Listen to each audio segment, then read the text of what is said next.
long. Needed to be a TikTok video.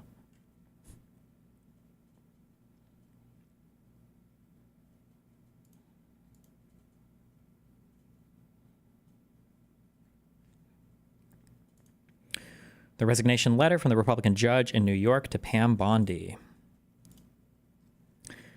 Danielle Sassoon's letter to Attorney General Pam Bondi annotated. Danielle R. Sassoon, who resigned Thursday as Manhattan's U.S. attorney, writes to... Wait, I have a New York Times subscription.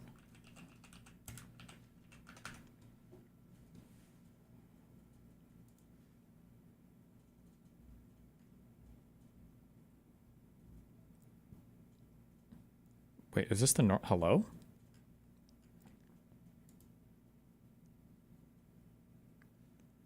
That's a big ad. Okay, Jesus.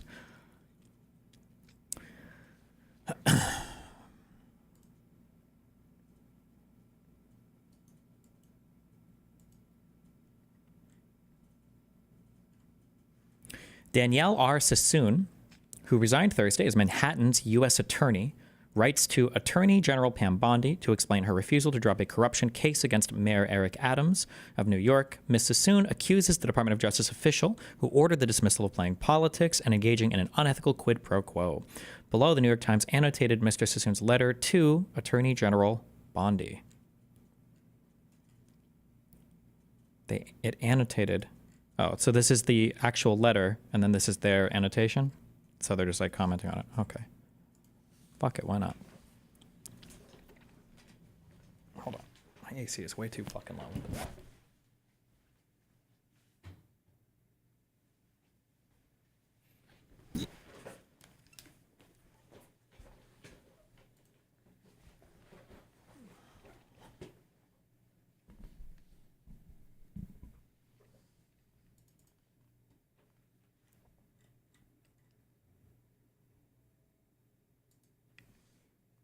Oh, I guess. Sassoon in her subject line references the criminal case number of the Eric Adams prosecution that she has been ordered and is refusing to drop. Dear Attorney General Bondi,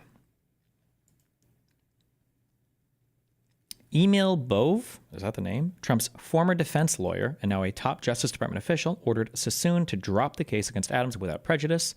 That means that it can be resurrected later, which critics say means Trump will have ongoing leverage over the mayor and New York City. A judge would have to approve the dismissal, but that step is usually a given. On February 10th, 2025, I received a memorandum from Acting Deputy Attorney General Emil Bove, directing me to dismiss the indictment against Mayor Eric Adams without prejudice, subject to certain conditions, which would require leave of court. What does that mean? I do not repeat here the evidence against Adams that proves beyond a reasonable doubt that he committed federal crimes that would require leave of court. That just means that it would be that the court process is basically done, I think. That would require leave of court is what that means, I'm guessing. I think Trump is holding a press conference live right now. Again? Another one? What? Does this motherfucker just press conference all day? I feel like he's done like 2 of these a day. What the fuck?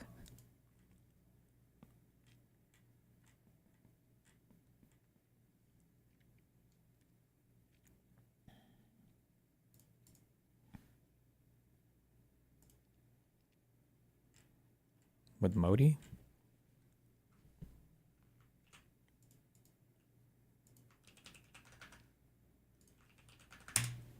Yeah, this guy streams more than I do now. What the fuck? The war was spending close to 100, but with the war, I can't tell you what they're spending, but they're...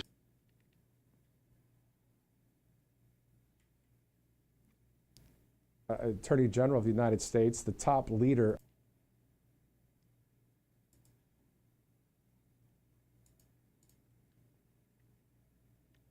Few people that are out there that are trying to take away that freedom. It just really brings it into perspective. Okay, a lot of people standing on their feet. Let's go to Washington, D.C. to the East Room right now.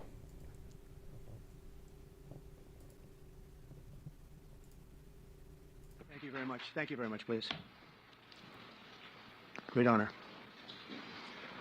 I'm thrilled to welcome the Prime Minister of India, my friend, Narendra Modi, back to the White House. We spent a lot of time here and a lot of time in India, and he's a very special man.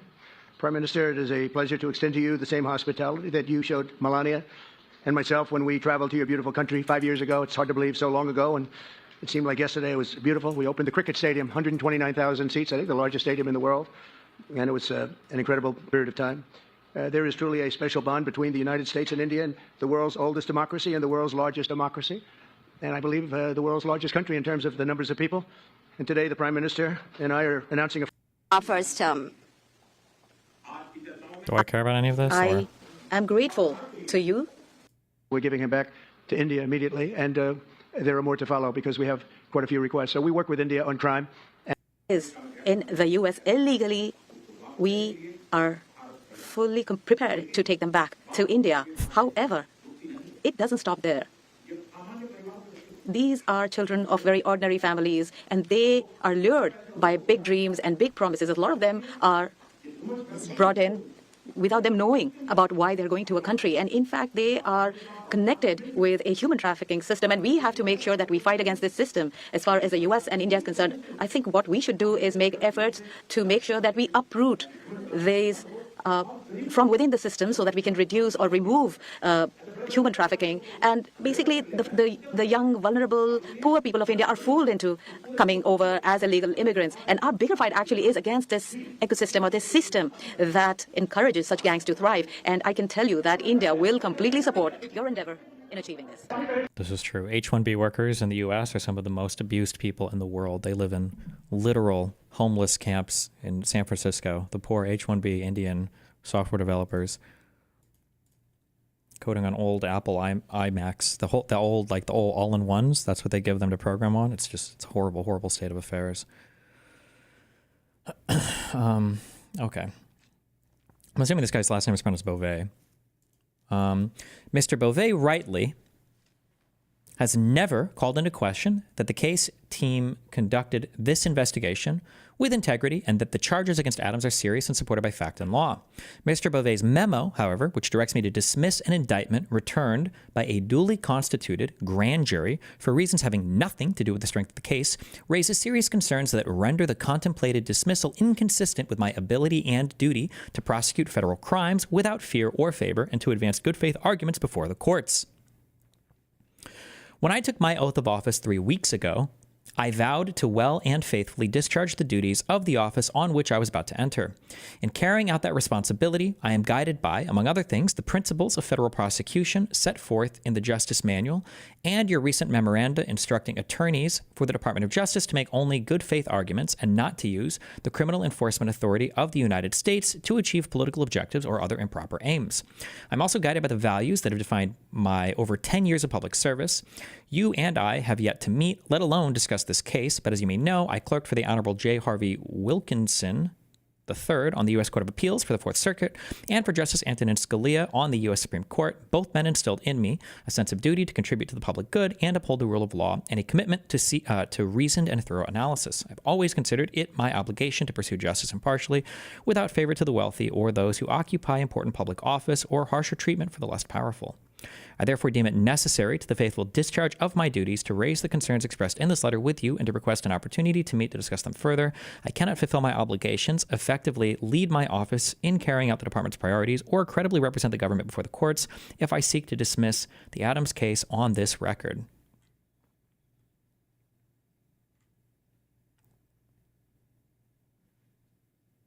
Can somebody answer? Wait, so why did they resign instead of forcing them to be fired? Or forcing the administration to fire them? Is there like a reason for this?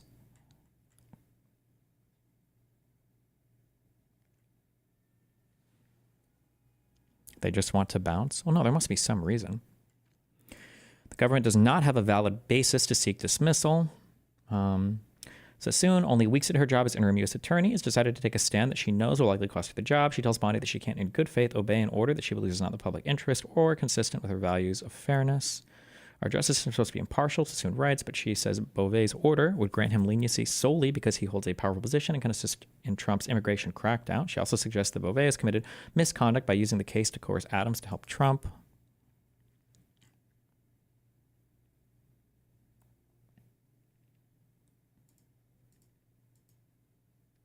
This is remarkable language, is it? The comparison to the Bout exchange is particularly alarming. That prisoner swap was an exchange of official acts between separate sovereigns, the United States and Russia, neither of which had any claim that the other should obey its laws. By contrast, Adams is an American citizen and a local elected official who is seeking a personal benefit, immunity from federal laws, to which he is undoubtedly subject, in exchange for an act, enforcement of federal law, he has no right to refuse. Moreover, the Bout exchange was a widely criticized sacrifice of a valid American interest, the punishment of an infamous arms dealer, which Russia was able to extract only through a patently selective prosecution of a famous American athlete. It is difficult to imagine that the department wishes to emulate that episode by granting Adams leverage over it akin to Russia's influence in international affairs. It is a breathtaking and dangerous precedent to reward Adams' opportunistic and shifting commitments on immigration and other policy matters with dismissal of a criminal indictment. Nor will a court likely find that such an improper exchange is consistent with the public interest.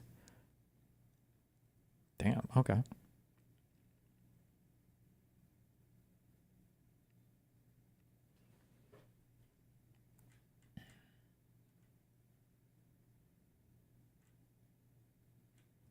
What is the memo? Do we have a memo of the dismissal request? I'm so curious. Is that available anywhere? Bondi must have written a memo requesting these charges be dropped. I'm curious if we have that memo. I'm curious what that looks like for Eric Adams. For the memo that Bondi had written for Eric Adams's charges to be dropped, yeah. Or maybe Beauvais wrote the memo. Can somebody link that? The memo suggests that the issue is merely removing an obstacle. Wait, sorry. Second, Mr. Beauvais states that dismissal is warranted because of the conduct of this office's former U.S. Attorney, Damian Williams, which, according to Mr. Beauvais' memo, constituted weaponization of government as defined by the relevant orders of the president and the department. The generalized concerns expressed by Mr. Beauvais are not a basis to dismiss an indictment returned by a duly constituted grand jury, at least whereas here, the government has no doubt in its evidence or the integrity of its investigation. What is this? I attended a meeting on January 31st, 2025 with Mr. Beauvais, Adams' legal counsel, and members of my office.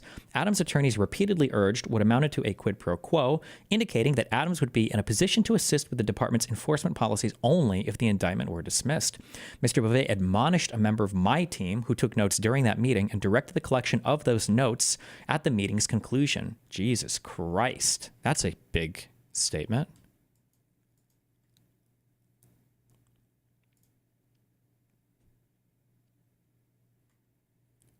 I think this is the memo.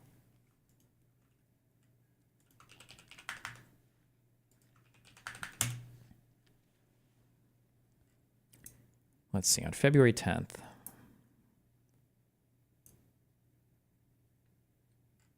Did we read this on stream? We might have. I don't know if I remember reading this. You are directed as authorized by the Attorney General to dismiss the pending charges in U.S. v. Adams, Eric Adams, the New York mayor, as soon as is practicable, subject to the following conditions. 1, the defendant must agree in writing to dismissal without prejudice. And 2, the defendant must agree in writing that he is not a prevailing party under the Hyde Amendment. And 3, the matter shall be reviewed by the confirmed U.S. Attorney in the Southern District of New York following the November 2025 mayoral election. The matter shall be reviewed based on consideration of all relevant factors, including those set forth below. There shall be no further targeting of Mayor Adams or additional investigative steps prior to that review. And you are further directed to take all steps within your power to cause Mayor Adams' security clearances to be restored. Wait, there shall be no further targeting of Mayor Adams, or they're just saying you can't even investigate this person? That is insane.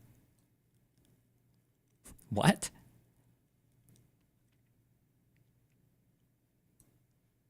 Until the election? What? Until like the November election? Mr. Beauvais in the meeting with the New York Attorney General. Oh. You know what? Normally I ban for linking stupid shit like this, but... Nigga, is you taking notes on a criminal fucking conspiracy? What the fuck is you thinking, man?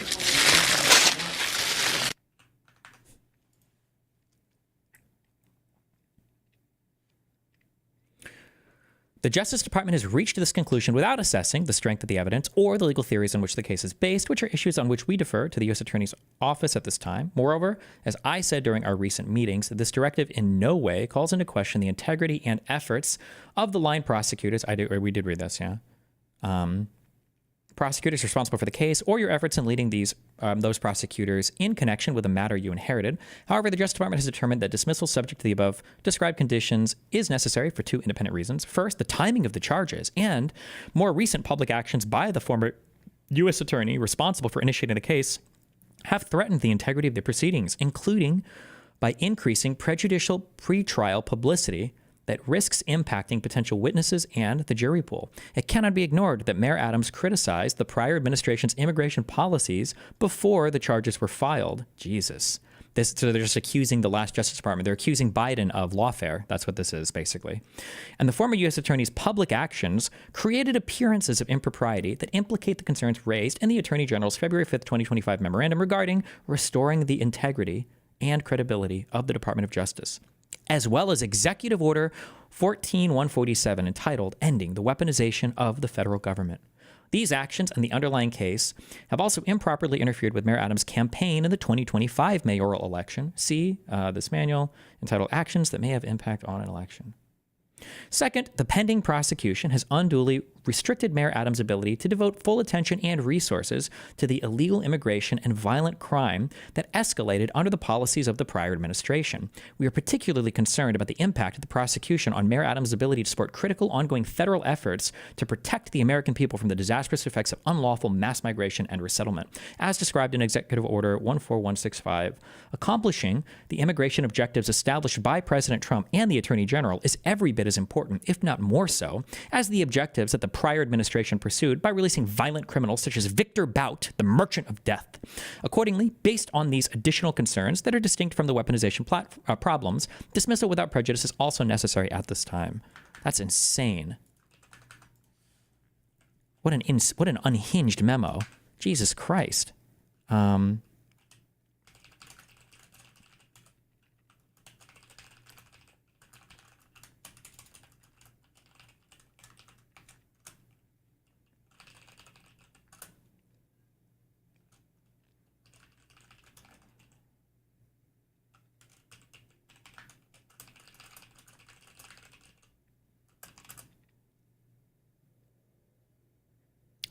What's the acting Deputy Attorney General's name? Something Beauvais. What's his first name?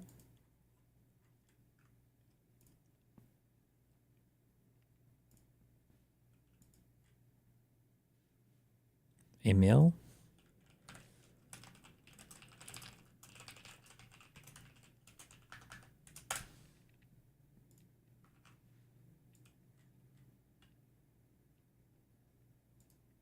And then this is her response on February 12th.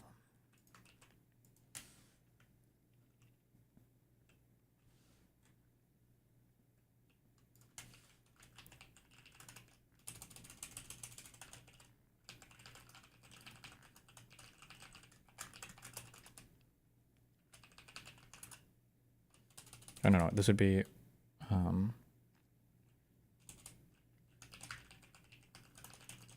what would her position be? What would be a prosecutor for the Southern District of New York? Is that what you would, or it would just be a U.S. state's attorney?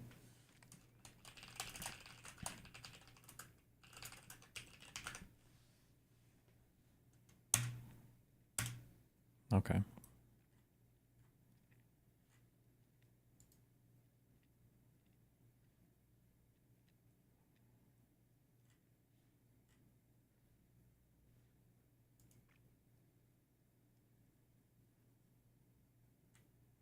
Let's see, where were we? Okay. As Mr. Beauvais' memo acknowledges, and he stated in our meeting on January 31st, 2025, the department has no concerns about the conduct or integrity of the line prosecutors who investigated and charged the case, and it does not question the merits of the case itself. Still, it bears emphasis that I have only known the line prosecutors on this case to act with integrity and in the pursuit of justice, and nothing I have learned since becoming U.S. attorney has demonstrated otherwise. If anything, I've learned that Mr. Williams' role in the investigation and oversight of this case was even more minimal than I had assumed. The investigation began before Mr. Williams took office. He did not manage the day-to-day investigation, and the charges in this case were recommended or approved by 4 experienced career prosecutors, the chiefs of the Southern District, New York Public Corruption Unit, and career prosecutors at the Public Integrity Section of the Justice Department. Mr. Williams' decision to ratify their recommendations does not taint the charging decision, and notably, Adams has not brought a vindictive or selective prosecution motion, nor would one be successful. Williams is the U.S. Attorney. Okay. Because of the conduct of former U.S. Attorney Damian Williams.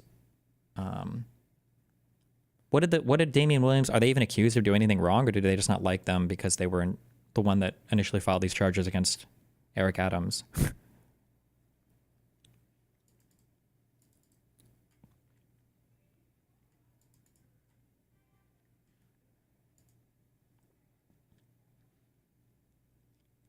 Jesus. Regarding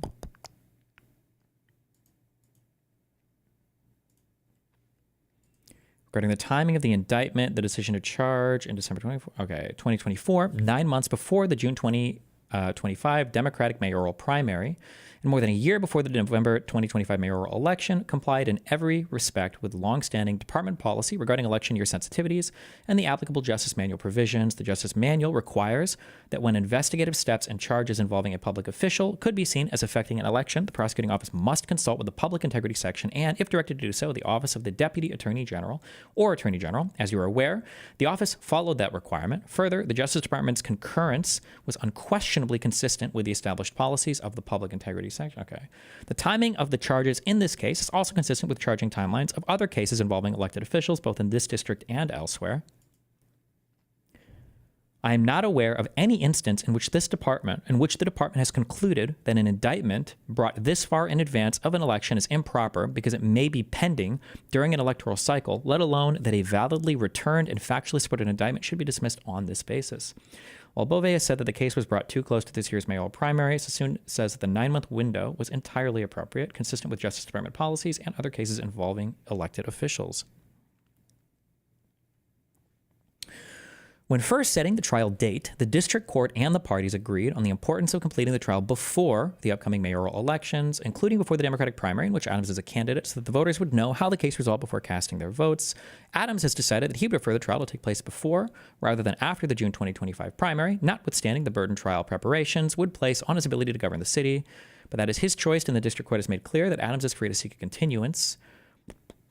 Mr. Beauvais' memo also refers to recent public actions by Mr. Williams. It is not my role to defend Mr. Williams' motives or conduct. Given the appropriate chronology of this investigation and the strength of the case, Mr. Williams' conduct since leaving government service cannot justify dismissal here. With respect to pretrial publicity, the district court has already determined that Mr. Williams' statements have not prejudiced the jury pool. The district court has also repeatedly explained that there is no evidence that any leaks to the media came from the prosecution team, although there is evidence media leaks came from the defense team and no basis for any relief. Mr. Williams' recent op-ed, the court concluded, generally talks about bribery in New York State, and so is not a comment on the case.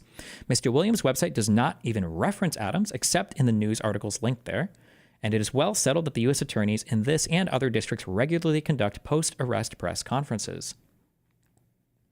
Moreover, dismissing the case will amplify rather than abate concerns about weaponization of the department. Despite Mr. Beauvais' observation that the directive to dismiss the case has been reached without assessing the strength of the evidence against Adams, Adams has already seized on the memo to publicly assert that he is innocent. We saw this in the Tucker Carlson episode, right? And that the accusations against him were unsupported by the evidence and based only on fanfare and sensational claims. Confidence in the department would best be restored by means well short of a dismissal. As you know, our office is prepared to seek a superseding indictment from a new grand jury under my leadership. We have proposed a superseding indictment that would add an obstruction conspiracy count based on evidence that Adams destroyed and instructed others to destroy evidence and provide false information to the FBI, and that would add further factual allegations regarding his participation in a fraudulent straw donor scheme.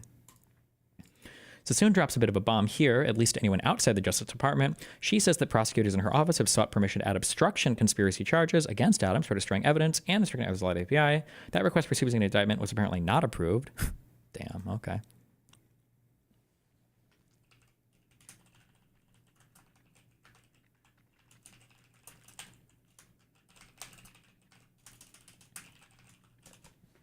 Jesus Christ.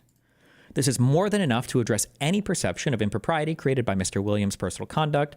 The Beauvais memo acknowledges as much, leaving open the possibility of refiling charges after the November 2025 New York City mayoral election, nor is conditioning the dismissal on the incoming U.S. Attorney's ability to reassess the charges consistent with either the weaponization rationale or the law concerning motions under Rule 48A. To the contrary, keeping Adams under the threat of prosecution while the government determines its next steps is a recognized reason for the denial of a Rule 48A motion. Adams' consent will not aid the department's arguments. Mr. Beauvais specifies that Adams must consent in writing to dismissal without prejudice. To be sure, in the typical case, the defendant's consent makes it significantly more likely for courts to grant motion to dismiss. The motion is uncontested, but Adams' consent, which was negotiated without my office's awareness or participation, would not guarantee a successful motion, given the basic flaws in the started rationales for dismissal. Declining to rubber stamp dismissal because although defendant did not appear to object, the court is vested with the responsibility of protecting the interests of the public on whose behalf the criminal activity is brought. Seeking leave of court to dismiss a properly returned indictment based on Mr. Beauvais' stated rationales is also likely to backfire by inviting skepticism and scrutiny from the court that will ultimately hinder the Department of Justice's interests. In particular, the court is unlikely to acquiesce in using the criminal process to control the behavior of a political figure. While judges normally approve requests by prosecutors to drop cases, Sassoon may be sending a message here to the judge in Adams' case, Dale E. Ho, by explaining the reasons why she thinks that he may not go along so easily.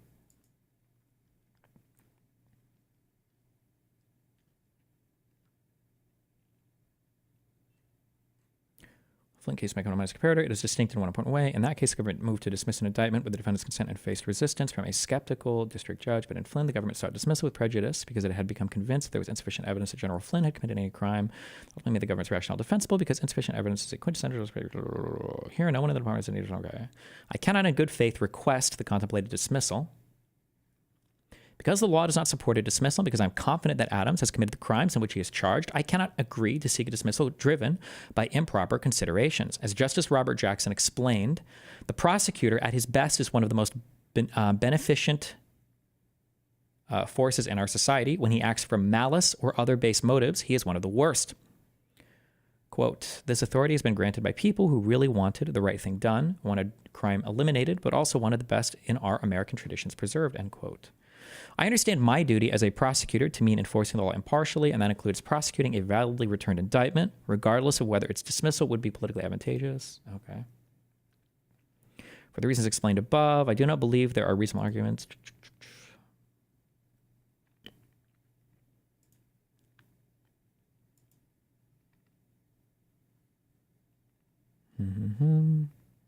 I remain baffled by the rushed and superficial process by which the decision was reached in seeming collaboration with Adams's counsel and without my direct input on the ultimate stated rationales for dismissal. Mr. Beauvais admonished me to be mindful of my obligation to zealously defend the interests of the United States and to advance good faith arguments on behalf of the administration.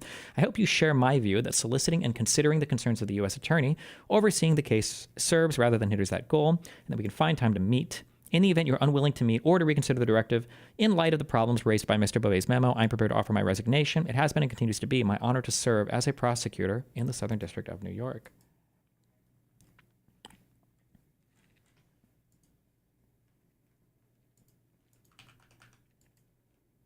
Jesus. This is Trump's statements today about her. Can you sum that up? Yeah, so the summary is,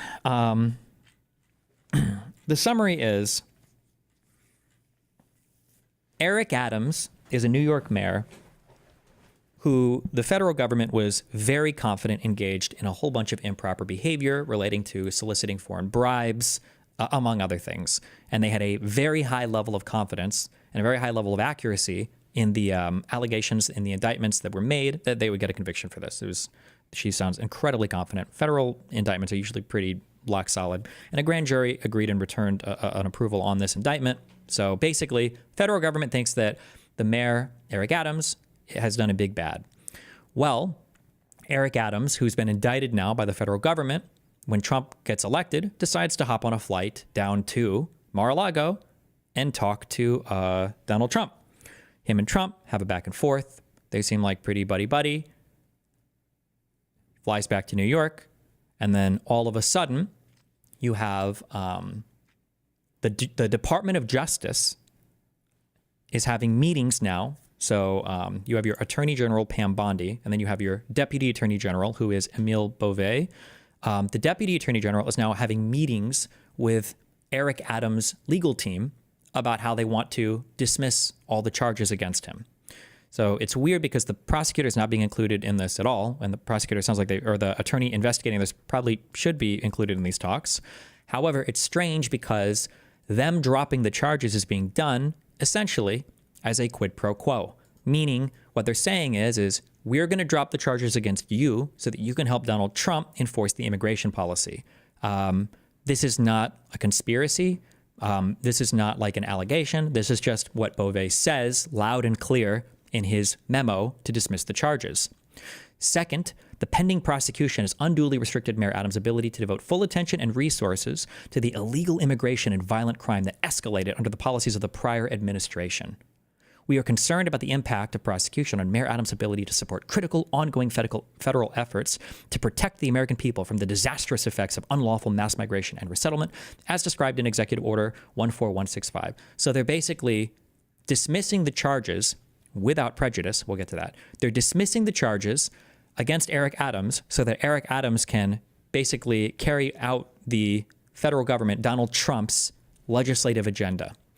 Now, there's also two weird things with this is they're dismissing the charges without prejudice, meaning that the same case could be brought back if they wanted to for, who knows what reason.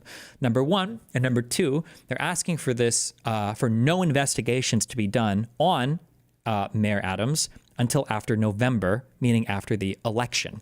So it's just an incredibly clear and obvious quid pro quo done in an incredibly improper manner.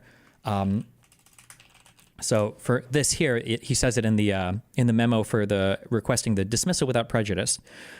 The matter shall be reviewed by the confirmed U.S. Attorney in the Southern District of New York following the November 2025 mayoral election. Wait. 2, the defendant must agree in writing that he is not a prevailing party under the Hyde Amendment. And 3, the matter shall be reviewed by the confirmed U.S. Attorney in the Southern District of New York following the November 2025 mayoral election based on consideration of all relevant factors. There shall be no further targeting of Mayor Adams or additional investigative steps prior to that review.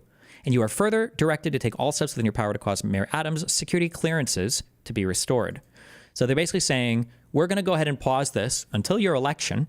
And then after that, who knows? So we'll see what you do. This is a quid pro quo. This is like extortion, basically.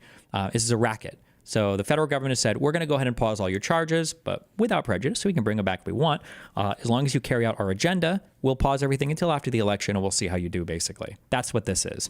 The prosecutor, Danielle R. Sassoon, who's a prosecutor for the Southern District of New York, responded to Pam Bondi, basically saying, this is bullshit. Like, even you guys are saying that this has nothing to do with the merits of the actual investigation. It has nothing to do with the strength of the evidence. So the dismissal is pure bullshit. And it's so bullshit that I don't even know if a judge would accept this. Now, generally, when a prosecutor agrees to dismiss a case, and when the defendants agree as well, you almost always will, of course, we'll dismiss it then. If the prosecutors want to go forward, then we will. However, in this case, the prosecutor wasn't even consulted. There's not even a guarantee that a judge would accept this dismissal. And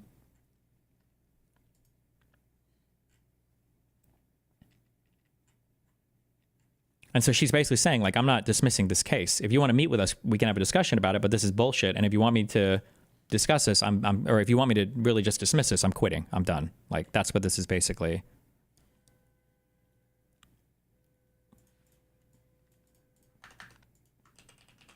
And then we have February 13th response from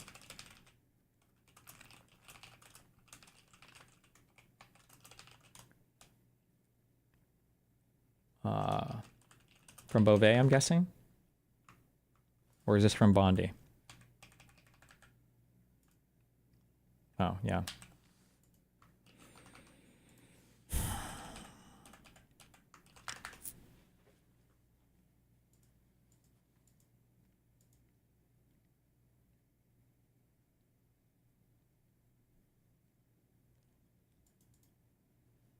The concept of doctor shopping is why are you spamming this a million times in chat, my dude? The concept of doctor shopping is common when talking about seeking prescription medication. Is there any merit to lawyer shopping when seeking a favorable lawyer during a case? For a lawyer, no, but you can venue shop, meaning you're looking for a better state or jurisdiction to try your case in.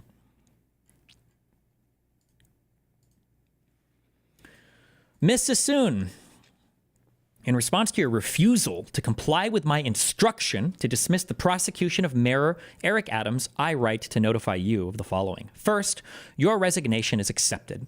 This decision is based on your choice to continue pursuing a politically motivated prosecution despite an express instruction to dismiss the case.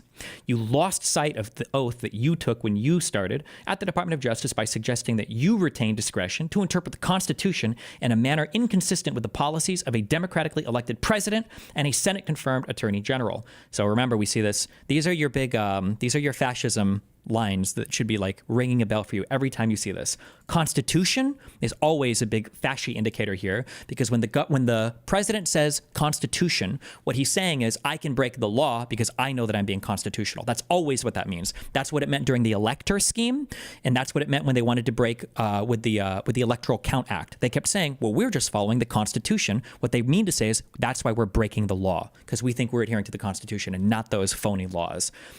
So this is a big one. And then democratically elected president. Remember how they lean into that so many times now. Democratically elected, because democratically elected is what's giving them the power to act in an authoritarian manner. The president could do whatever he wants. He's a democratically elected person. Vox Populi is what Elon Musk, the unelected bureaucrat that's running through terrorizing our federal offices right now, is tweeting out, right? Democratically elected Constitution over and over and over again. Second, you indicated that the prosecution team is aware of your communications with the Justice Department, is supportive of your approach, and is unwilling to comply with the order to dismiss the case. Accordingly, the AUSA's principally something U.S. attorneys? I don't know what AUSA means. DOJ. Oh, Office of the United States Attorneys. Assistant U.S. States Attorneys. Okay, so these are assistants to U.S. attorneys.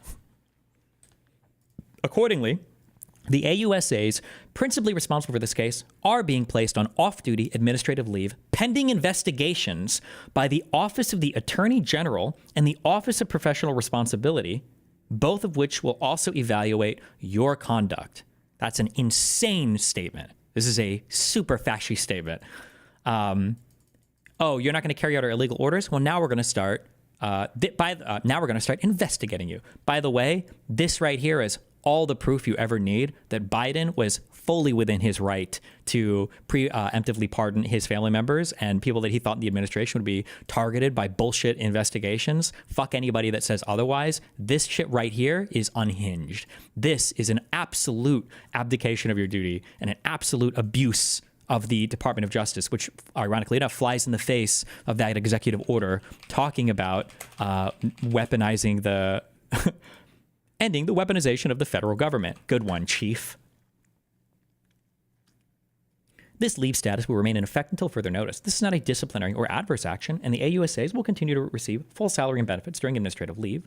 While the AUSAs are in off-duty status, they are not to use their government-issued laptop, phone, and ID badge / PIV card to access duty stations or any other federal facility unless explicitly directed to do so. While on administrative leave, if contacted by management, the AUSAs must respond by phone or email no later than the close of business the following day.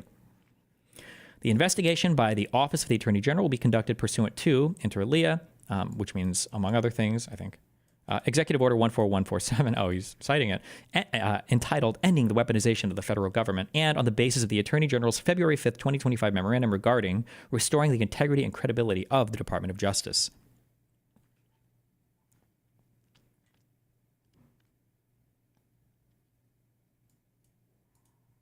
Oh, at the conclusion of these investigations, the Attorney General will determine whether termination or some other action is appropriate, implying they're going to try to find things to charge them with crimes on. And remember, as we saw with Hunter Biden, these guys are willing to fish. They will fish as long and as hard and as far and as deep as they possibly can to find ways to charge people with crimes. They did it with Bill Clinton. They did it with Hunter Biden. They tried to do it with Hillary Clinton. Based on attendance at our recent meetings, I understand the relevant AUSAs to be Hagen Skotten and Derek Wickstrom. If either, I like how he's naming them. If either of these assistant U.S. Attorneys wish to comply with my directive, but was prohibited from doing so by you or the management of your office, or if these AUSAs wish to make me aware of other mitigating considerations they believe are relevant, they can contact my office directly. The Justice Department Division and EOUSA Executive Office for United States Attorneys provides executive administrative support for the 93 U.S. states. Okay. Have taken steps to remove access to electronic devices, and I ask that you and the AUSAs cooperate with those efforts and preserve all electronic and hard copy records relating to this matter, whether they are stored on official or personal devices. Third, under your leadership, the office has demonstrated itself to be incapable of fairly and impartially reviewing the circumstances of this prosecution. I like how even in his first memo, he literally admits, that the Justice Department, that's them, when they wanted to drop the charges against Eric Adams, they say that they reached their conclusion without assessing the strength of the evidence or the legal theories on which the case is based. They didn't even consider the strength of the case for this. Therefore, the prosecution of Mayor Adams is transferred to the Justice Department, which will file a motion to dismiss the charges pursuant to Rule 48 of the Federal Rules of Criminal Procedure. My prior directive regarding no further targeting of Mayor Adams or additional investigative steps related to this matter remains in place. Nice. So they took it under the DOJ, I guess, itself.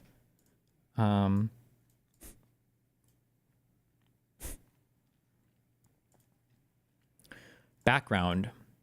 On January 20th, 2025, does any of this, does this matter at all, or? He's just summarizing the other things, basically.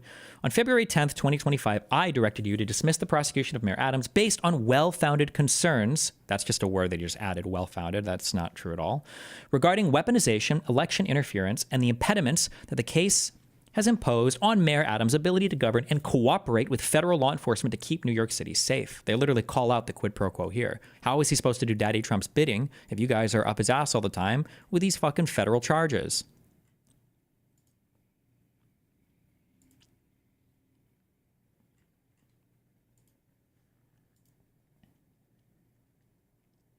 My February 10th, 2025 memorandum indicated, will New York State take on the charges? I have no idea. I can't tell you. I don't know. I don't even know what the U.S. code he was indicted for is, or if that would apply to the U.S. To New York State. And I don't even know if New York State's attorneys have access to the investigative information. I don't even know if they could bring those charges. They might not have any of that info. I don't know. The mechanism for seeking dismissal is Rule 48 of the Federal Rules of Criminal Procedure.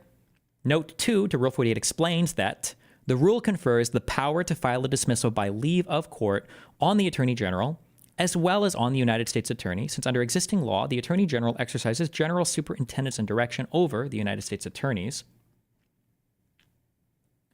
Quote, all functions of other offices of the Department of Justice and all functions of agencies and employees of the Department of Justice are vested in the Attorney General.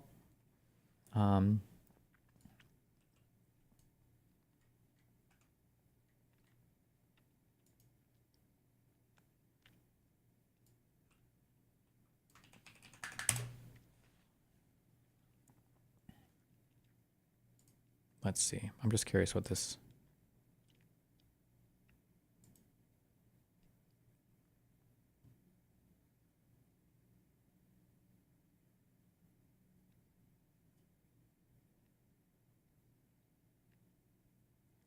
He's citing here to note 2. The rule confers the power to file a dismissal by leave of court on the Attorney General, as well as on the United States Attorney. Since under existing law, the Attorney General exercises general superintendence direction over the United States Attorneys as to the manner of discharging their respective duties. Moreover, it is the administrative practice for the Attorney General to supervise the filing of a nolle prosequi by United States attorneys. Consequently, it seemed appropriate that the Attorney General should have power directly. Practice for the Attorney General to supervise the filing of a... What does this mean? A stop prosecution or something? A nolle prosequi is a Latin phrase that means not to wish to prosecute.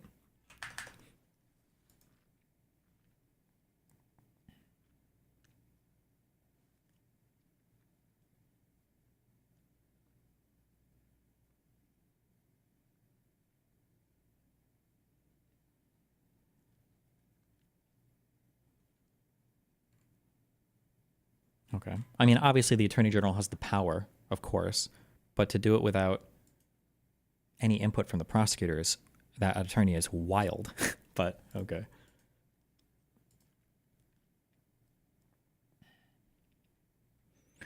Prior to issuing the February 10th, 2025 memorandum, I reviewed public filings in this matter and your office's prosecution memoranda and classified submissions. I met with you and the prosecution team, held a separate meeting that involved you, the prosecution team, and defense counsel, and then met with you privately in my office. During those meetings, I invited written submissions from both sides, and I carefully reviewed those submissions.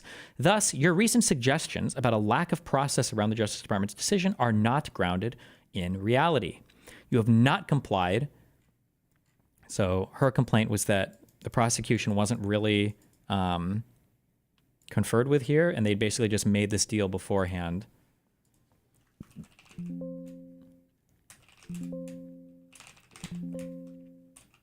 Wait, what the fuck? Can I not? Oh my God, it's a picture?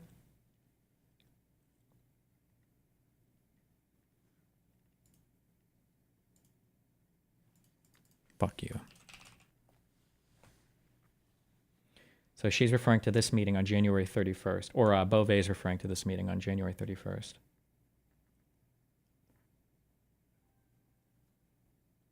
I'm trying to find.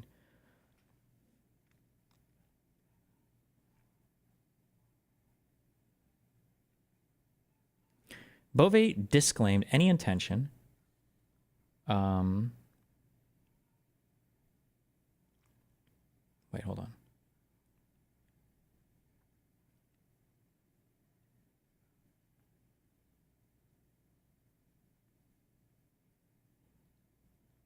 Mr. Beauvais disclaimed any intention to exchange leniency in this case for Adams' assistance in enforcing federal law. That is the nature of the bargain laid bare in Mr. Beauvais' memo. That is especially so given Mr. Beauvais' comparison to the Bout prisoner exchange, which was quite expressly a quid pro quo.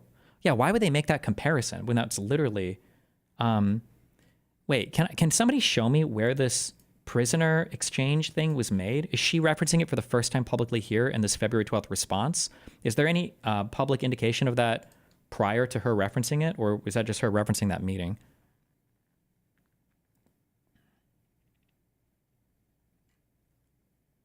And then this was her referencing that meeting. I attended a meeting on January 31st, 2025 with Mr. Beauvais, Adams' counsel, and members of my office. Adams' attorneys repeatedly urged what amounted to a quid pro quo, indicating that Adams would be in a position to assist the department's enforcement priorities only if the indictment were dismissed. Mr. Beauvais admonished a member of my team who took notes during that meeting and directed the collection of those notes at the meeting's conclusion.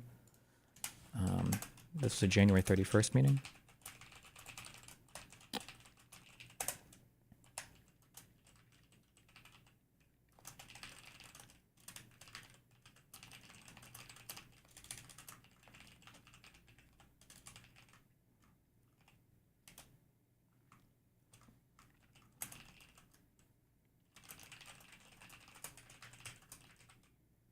Wait, Adams.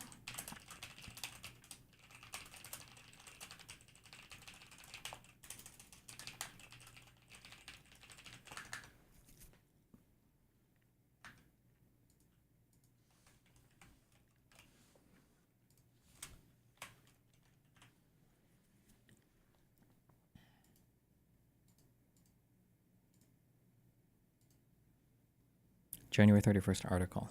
Oh, okay.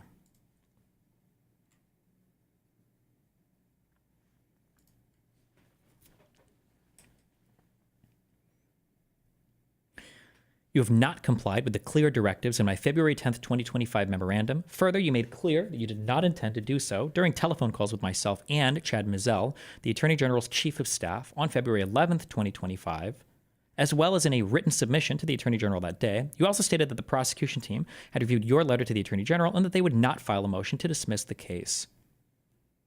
At approximately 1:50 p.m. today, you tendered your resignation via email.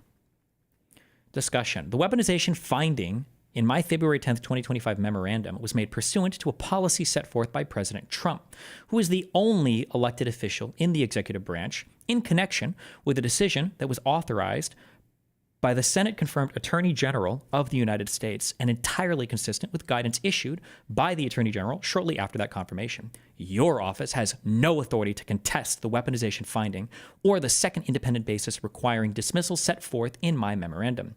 The Justice Department will not tolerate the insubordination and apparent misconduct reflected in the approach that you and your office have taken in this matter. Jesus. Improper weaponization. You are well aware of the department's weaponization concerns. I love how there's just no evidence of it. Like, how many memos have we read back and forth? What is the evidence? What is this weaponization? What was improper? Any part of this at all? Hello?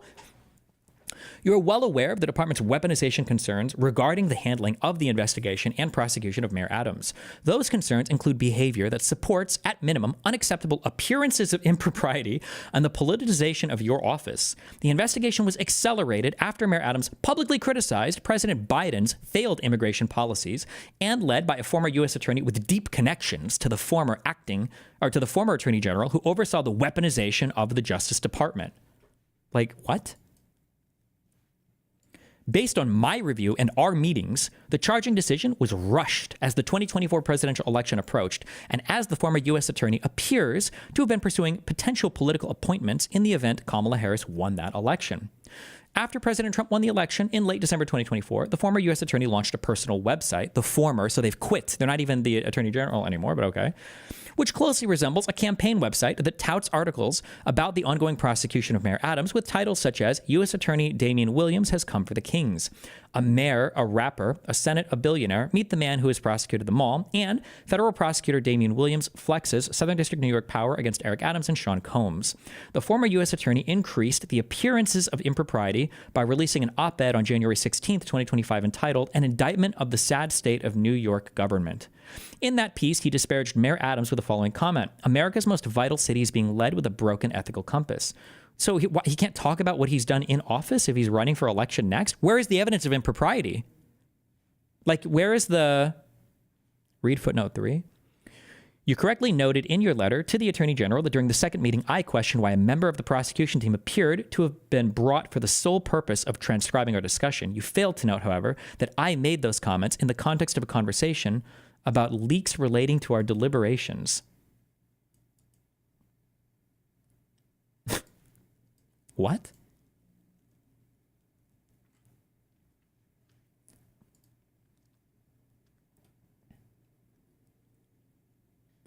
You correctly noted, I question why a member of the prosecution appeared to have been brought for the sole purpose of transcribing our discussion, but then I also said that I don't want it to be leaked. Okay. Okay, based.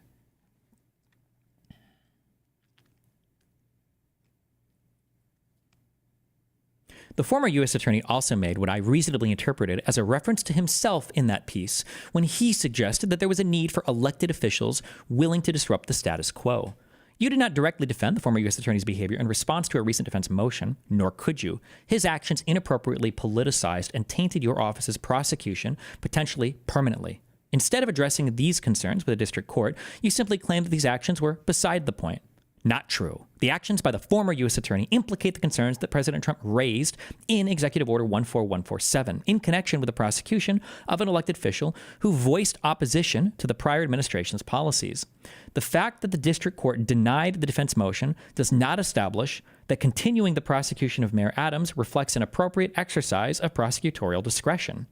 Similarly, the fact that AUSAs convinced a grand jury to return an indictment based on a one-sided and inherently partial presentation of the evidence does not establish that the case was appropriate at the time, much less that it would be appropriate to continue to pursue the case based on events that occurred around or after the true bill was returned. Aren't grand juries always one-sided by definition? Can you present counter information, grand indictment hearing? A grand jury may decide not to charge an individual based upon the evidence. No indictment will come from the grand jury. All proceedings and statements.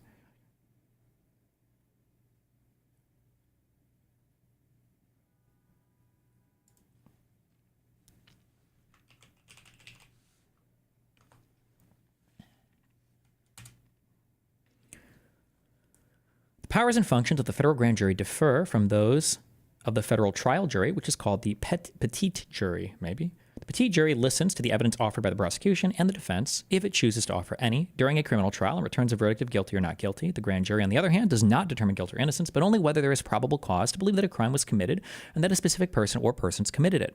If the grand jury finds that probable cause exists against a person suspected of having committed the crime, then it will return a written statement of the charges called an indictment. After that, the person will go to trial. The grand jury normally hears only that evidence presented by a government attorney, which tends to show the commission of a crime.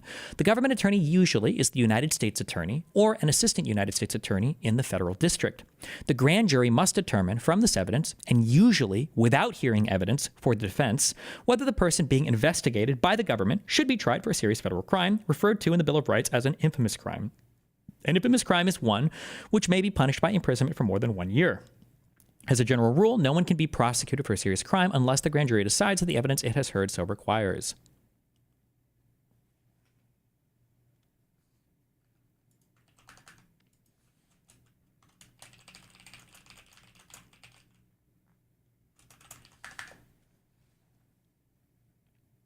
AJW just dropped a video defending the drop charges against Eric Adams. Oh no, you're going to make me want to kill myself if I watch this.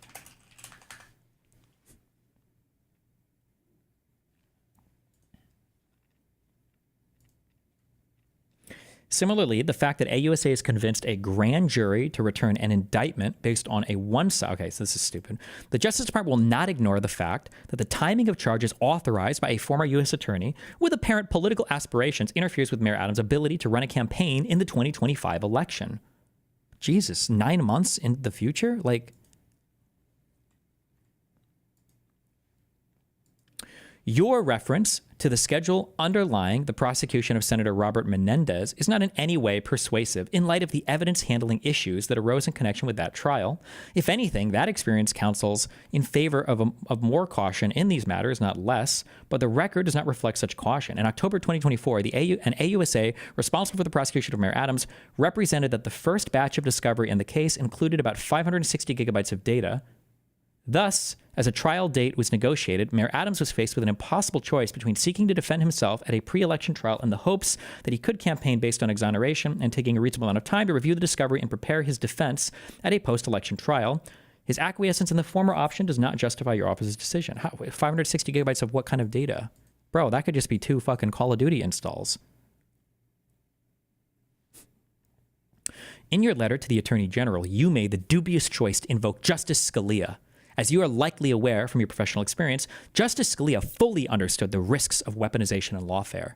Nothing is so politically effective as the ability to charge one's opponent and his associates as not merely wrong-headed, naive, ineffective, but, in all probability, crooks. And nothing so effectively gives an appearance of validity to such charges as a Justice Department investigation and, even better, prosecution. Incredibly ironic for him to say that, given that at the beginning of this, he literally said that he's going to be investigating and looking at everybody related to her office.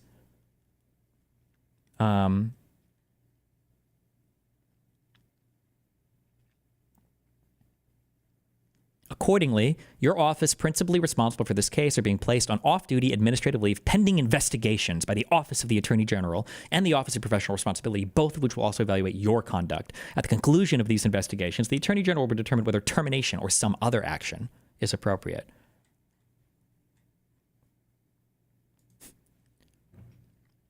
While the former U.S. attorney is not a special counsel, Justice Scalia's Morrison dissent aptly summarized the department's weaponization concerns here. Jesus. There is also great irony in your invocation of the famous speech by former Attorney General Robert Jackson. His remarks are unquestionably relevant here, but not in the way that you suggested. Jackson warned that some measure of centralized control over federal prosecutors was necessary. Robert H. Jackson, the federal prosecutor 24, the senior leadership of the Justice Department exercises that control.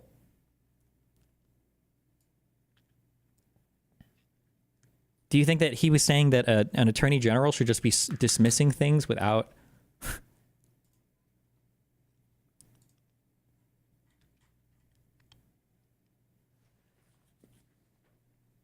Is this the correct one that he's even referencing here?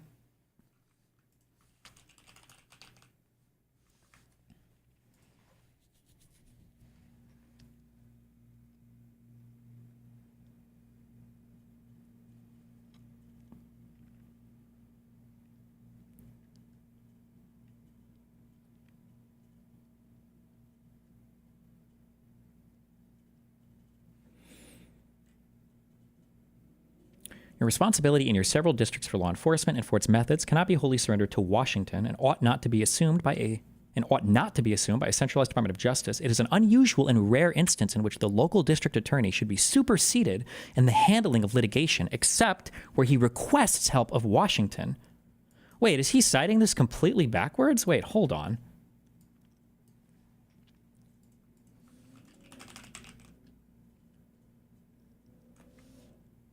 I'm just going to read this whole thing. I don't even know what this is in reference to. This was a Court Justice? Robert H. Jackson, former Associate Justice of the Supreme Court of the United States. Died in 54, loser.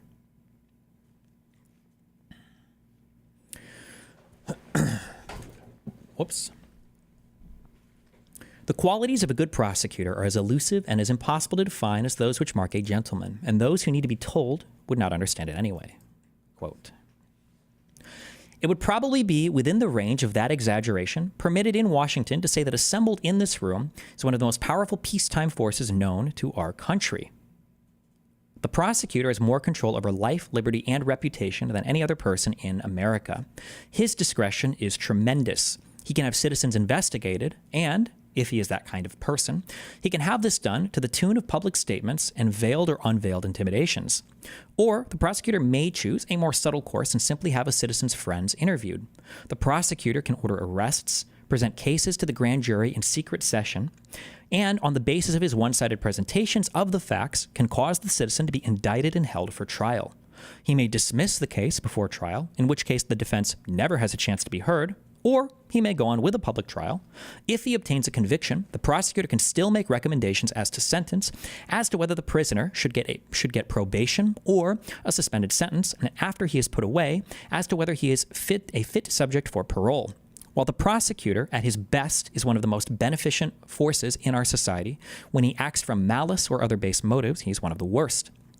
These powers have been granted to our law enforcement agencies because it seems necessary that such a power to prosecute be lodged somewhere.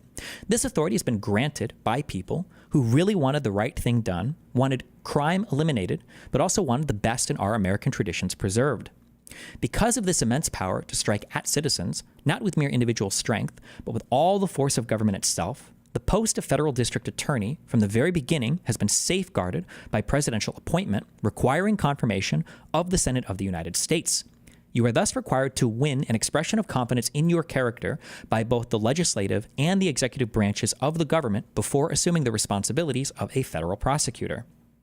Your responsibility in your several districts for law enforcement and for its methods cannot be wholly surrendered to Washington and ought not to be assumed by a centralized Department of Justice. It is an unusual and rare instance in which the local district attorney should be superseded in the handling of litigation, except where he requests help of Washington. It is also clear that with his knowledge of local sentiment and opinion, his contact with and intimate knowledge of the views of the court, and his acquaintance with the feelings of the group from which the jurors are drawn, it is an unusual case in which his judgment should be overruled. Experience, however, has demonstrated that some measure of centralized control is necessary. In the absence of it, different district attorneys were striving for different interpretations or applications of an act, or were pursuing different conceptions of policy. Also, to put it mildly, there were differences in the degree of diligence and zeal in different districts. To promote uniformity of policy and action, to establish some standards of performance, and to make available specialized help, some degree of centralized administration was found necessary. Our problem, of course, is to balance these opposing considerations. I desire to avoid any lessening of the prestige and influence of the district attorneys in their districts. At the same time, we must proceed in all districts with that uniformity of policy which is necessary to the prestige of federal law. Nothing better can come out of this meeting of law enforcement officers than a rededication to the spirit of fair play and decency that should animate the federal prosecutor. Your positions are of such independence and importance that while you are being diligent, strict, and vigorous in law enforcement, you could also afford to be just. Although the government technically loses its case, it is really won if justice has been done. The lawyer in public office is justified in seeking to leave behind him a good record. But he must remember that his most alert and severe but just judges will be the members of his own profession, and that lawyers rest their good opinion on each other, or of each other, not merely on results accomplished, but on the quality of the performance. Reputation has been called the shadow cast by one's daily life. Any prosecutor who risks his day-to-day professional name for fair dealing to build up statistics of success has a perverted sense of practical values as well as defects of character. Whether one seeks promotion to a judgeship, as many prosecutors rightly do, or whether he returns to private practice, he can have no better asset to have his profession recognized than his attitude towards those who feel his power has been dispassionate, reasonable, and just. The federal prosecutor has now been prohibited from engaging in political activities. I'm convinced that a good faith acceptance of the spirit and letter of this document. Okay. I don't think the rest of this has anything. Okay. So the beginning of this is just talking about the tension that exists between having law and policy that's like discharged evenly throughout all of your federal prosecutors while also recognizing their independence. There is great irony in your invocation of the famous speech by former Attorney General Robert Jackson. His remarks are unquestionably relevant here, but not in the way you suggested. Jackson warned that some measure of centralized control over federal prosecutors was necessary. This is a ridiculous misquote. When Jackson warns, he didn't warn that some measure was necessary. He just said that you have to have some measure of centralized control because obviously because you need to make sure that the policy is the same through all of your different districts. But like in the paragraph preceding this, he's literally saying your methods of law enforcement cannot be wholly surrendered to Washington. It ought not to be assumed by Pam Bondi, by a centralized Department of Justice. It would be an unusual and rare instance in which the local district attorney, so in this case, Ms. Sassoon, should be superseded in the handling of litigation, except where he requests help of Washington, or in this case, she. It's also clear that with the local knowledge of local sentiment, his her contact with, and his knowledge of the U.S. court, it's an unusual case in which their judgment should be overruled, like it's being right now. That's a crazy misquote, but okay, or whatever. Are your Obsidian notes public? Yeah, I'll publish them at the end of the stream.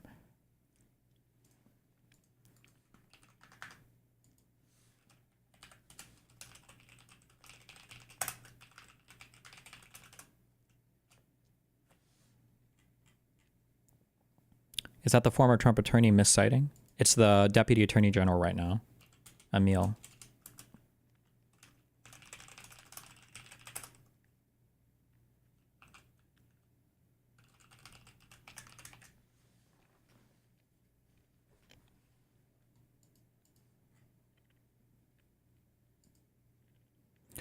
Destiny, this guy was the main American Nuremberg trials judge, considered an authority amongst American judges. Robert H. Jackson shaped 20th century law for the whole world. Well, thank you. Okay.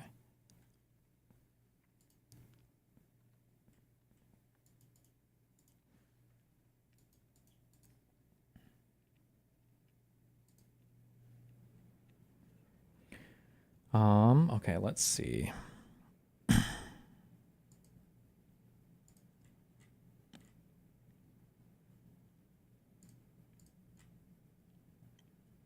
Adams fundraiser charged on conspiracy today at Destiny. Haha. Wait, did a superseding indictment go through, or was it a different charge from a different district or from a different venue? Did the New York State charge him?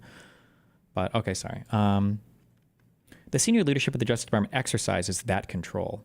Moreover, one of Jackson's concerns was that the most dangerous power of the prosecutor arises from the risk that the prosecutor would pick people that he thinks he should get rather than pick cases that need to be prosecuted.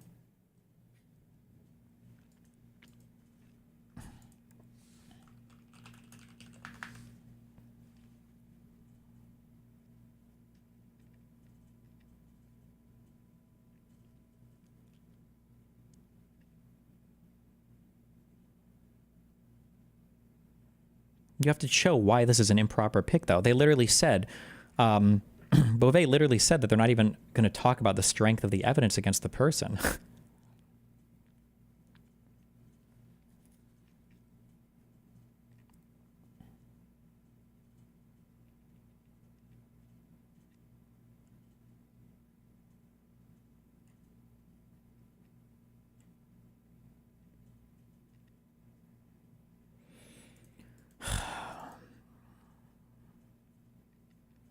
Regardless of how the investigation of Mayor Adams was initiated, by 2024, your office's work on the case was extremely problematic in that regard. But how? Not him, somebody who who fundraises for him. Gotcha.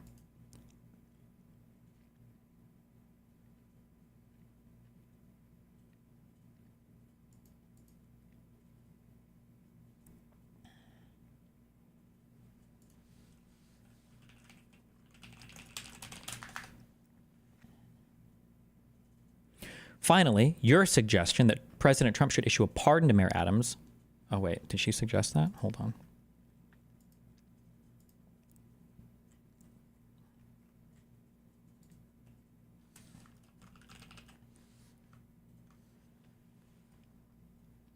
Here, no one in the department has expressed any doubts as to Adams' guilt, and even in Flynn, the president ultimately chose to cut off the extended and embarrassing litigation over dismissal by granting a pardon.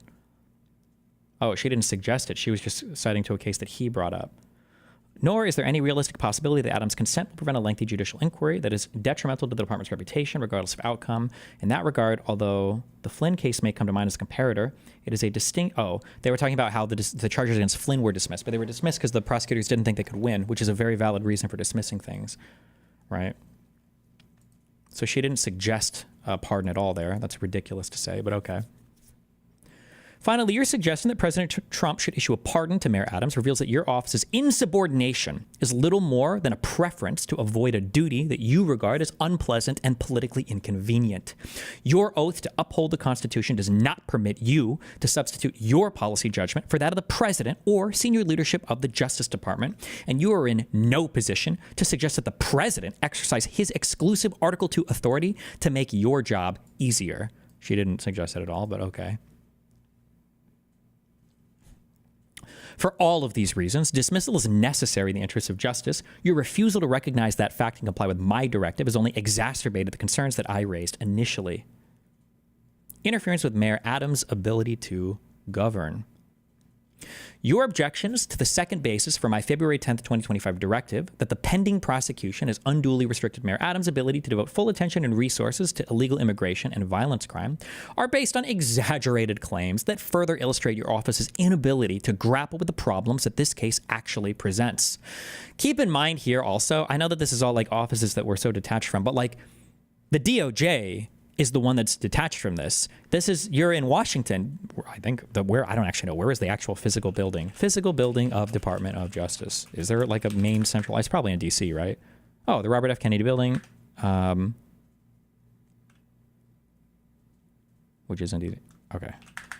So this is an office. This is not their case. They haven't been handling this at all. The DOJ has no idea, right? I mean, like they can go and check case files or whatever, but like the, Sassoon's office, the Southern District of New York, the federal office here, these are the people who have been doing this investigation and who brought these charges to a grand jury and who are ready to take this to trial. So for this dipshit who has no clue what's going on to say that your office doesn't have the ability to grapple with this case, you don't even understand this case. Like, motherfucker, what are you talking about? They're literally the ones who've been working this case since the start. The fuck? As a result of the pending prosecution, Mayor Adams is unable to communicate directly and candidly with city officials he is responsible for managing, as well as federal agencies trying to protect the public from national security threats and violent crime. Mayor Adams has been denied a security clearance that limits his access to details of national security issues in the city he was elected to govern and protect. He cannot speak freely to federal officials regarding imminent security threats to the city, and he cannot fully cooperate with the federal government in the manner he deems appropriate to keep the city and its residents safe. This situation is unacceptable and directly endangers the lives of millions of New Yorkers. My directive to you reflected a determination by the Justice Department that these public safety risks greatly outweigh any interest you have identified. It is not for local federal officials such as yourself, who lack access to all relevant information, to question these judgments within the Justice Department's chain of command. Right? They're basically saying like the DOJ runs all this shit and we control all of you motherfuckers, and you just need to take orders from us and you have no discretion and just listen to what we say here in the DOJ. Your claim to find my reference to Victor Bout to be alarming, but you have missed the fundamental point. Presidents frequently make policy decisions that the Justice Department is charged with implementing. In connection with the case against Bout, President Biden made a questionable decision to release the merchant of death from prison. Once the decision was made, it was the responsibility of the department and your office to execute it. Regardless of anyone's personal views of the policy choice, an AUSA from your office filed a motion to assist in effectuating the decision. That was your job here and the job of the AUSAs assigned to the case. You have all violated your oaths by failing to do it. In no valid sense do you uphold the Constitution by disobeying direct orders implementing the policy of a duly elected president, and anyone romanticizing that behavior does a disservice to the nature of this work and the public's perception of our efforts. You have also strained, unsuccessfully, to suggest that some kind of quid pro quo arises from my directive. This is false, as you acknowledged previously in writing, where the Justice Department is charged with keeping people safe across the country. Your office's job is to help keep the city safe, but your actions have endangered it. More broadly, you are simply incorrect to contend that there is no valid basis to seek dismissal. The contention is a dereliction of your duty to advocate zealously on behalf of the United States. The main citation that you offered, the United States versus Nevada, Needers, Lynn, I don't know what the fuck it is, involved a motion based on expense and inconvenience. Those issues are not the drivers of this decision, as you know. Moreover, as you and your team undoubtedly learned during the research that led you to rely on a 57-year-old district court case, the government may elect to eschew, right? He eschews, right? Wait. Eschew. Oh, it's eschew. The government may elect to eschew or discontinue prosecutions for any number of reasons. Rarely will the judiciary overrule the executive branch's exercise of these prosecutorial decisions. This is not saying anything of value, sure. This is just true. I don't think anybody would disagree with this, but... In other words, the Attorney General has a virtually absolute right to dismiss this case. Any judicial discretion conferred by Rule 48A is severely cabined and likely limited to instances of bad faith, like a quid pro quo, right? The substantive reach of Rule 48 appears to be effectively curtailed by the fact that even if the judge denies the motion to dismiss, there seems to be no way to compel the prosecutor to proceed. Accordingly, any concerns that you and your office had about the prospects of a Rule 48 motion were not a valid basis for insubordination. Additional issues to be addressed. Finally, to be clear, while I elected to address two particular dispositive concerns in my February 10th, 2025 memorandum, I have many other concerns about this case. The case turns on factual and legal theories that are, at best, extremely aggressive. For example, the district court explained that it is not inconceivable that the Second Circuit or the Supreme Court might, at some point in the future, hold that an official act as defined in McDonald is necessary under Section 666, at least as to government actors. It is not inconceivable that the Second Circuit or the Supreme Court might, at some point, hold that an official act as defined in McDonald is necessary under Section 666. I don't know anything about this.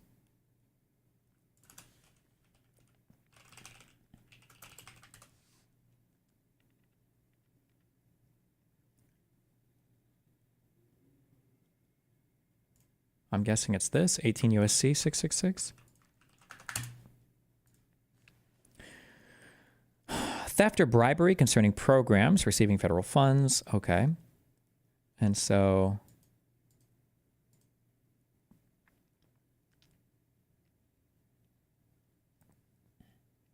The district court also acknowledged that there is some force to Mayor Adams' challenges to the office's quo theories in the case. The things of value in this case are campaign contributions, which require heightened proof under McCormick, as the office knows from the challenges you encountered in connection with the decision to dismiss the Benjamin case. I wouldn't be able to speak to this. This is more legal theory that I haven't read into any of this. There is also questionable behavior reflected in certain of the prosecution team's decisions, which will be addressed in the forthcoming investigations. Witnesses in the case do not appear to have been treated in a manner that is consistent with your claims about the seriousness of your allegations against Mayor Adams. It is my understanding that around the time the charges were filed, the prosecution team made misrepresentations to defense counsel regarding Mayor Adams' status in the investigation that are inconsistent with the Justice Manual's definitions of target and subject. In the same period, despite having already started to draft a prosecution memo proposing to charge Mayor Adams, the prosecution team invited Mayor Adams to a proffer, in effect baiting him to make unprotected statements after the line prosecutors had already decided to try to move forward with the case. I take no pleasure in imposing these measures, initiating investigations, and requiring personnel from the Justice Department to come to your district to do your work, or to do work that your team should have done and was required to do. In this instance, however, that is what is necessary to continue the process of reconciliation and restoration of the Department of Justice's core values, as the Attorney General explained on February 5th, 2025. Jesus Christ.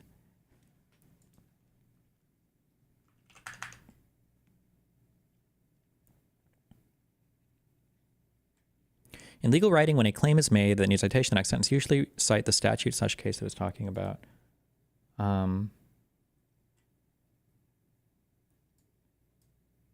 Yeah, I don't know what this McDonald case is about. I don't know what this McCormick case is about, so I wouldn't know what. I'm just not familiar with the cases at all.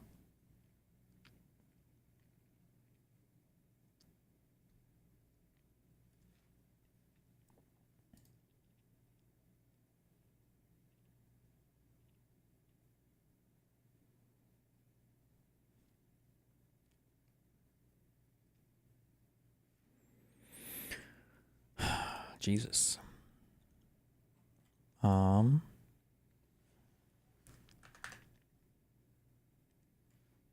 Where are we at? So then where are we at on this? This was, oh wait, today's the 13th. So she's gone. Apparently Trump made a comment on this.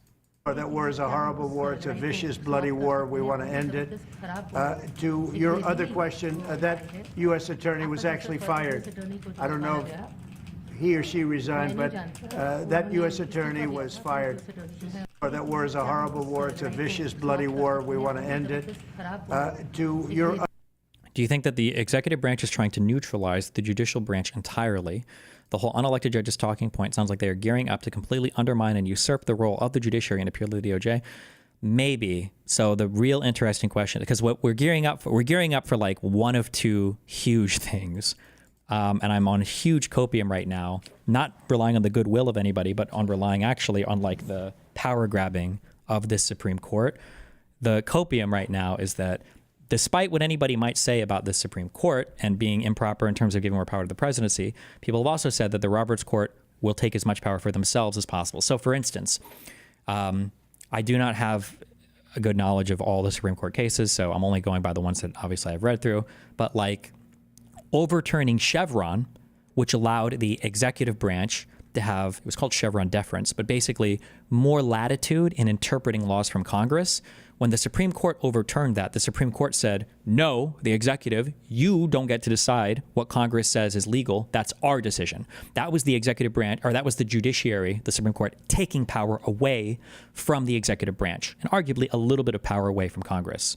In the immunity ruling, you could argue that the immunity ruling, in a way, granted more power to the executive branch by allowing the president to be a criminal. However, in a way, it's also a power grab for the Supreme Court, because any criminal charge that would have presumptive immunity, meaning the president can't be charged with this unless you can make a really good reason for why it won't interfere with his ability to discharge his duties, has to run through the Supreme Court first. So ultimately, it's the Supreme Court that gets to decide whether or not the president's actions are immune from criminal investigation or prosecution. So right now, you have an executive branch that has absolutely no respect whatsoever for the judiciary. So the question is going to be, how does the Supreme Court respond to the president basically saying, we're taking all of your power, we don't need you anymore?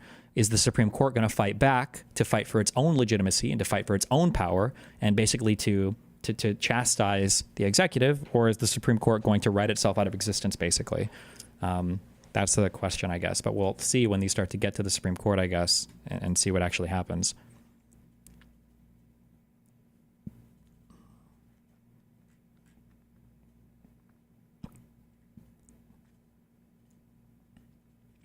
When Roberts' court made that big ruling, it really felt like Trump was washed up at the time and never coming back. That's how I remember anyway. Maybe.